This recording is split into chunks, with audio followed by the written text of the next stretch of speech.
పొరబాటున చేజారిన తరుణం తిరిగొస్తుందా? ప్రతి పూటొక పుటలా తన పాఠం వివరిస్తుందా? మన కోసమే తనలో తను రగిలే రవి తపనంత కనుమూసిన తరువాతనే పెను చీకటి చెబుతుందా? కడతేరని పయనాలెన్ని, పడదోసిన ప్రణయాలెన్ని అని తిరగే ఛాయా చరిత పుటలు, వెను చూడక ఉరికే కథలు, తమ ముందు తరాలకు స్మృతుల చితులు అందించాల ప్రేమికులు. ఇది కాదే విధిరాత, అనుకోదేం ఎదురీత.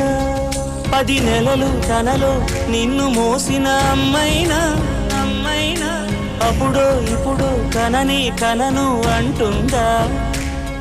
ప్రతి కుసుమం తనదే అనదే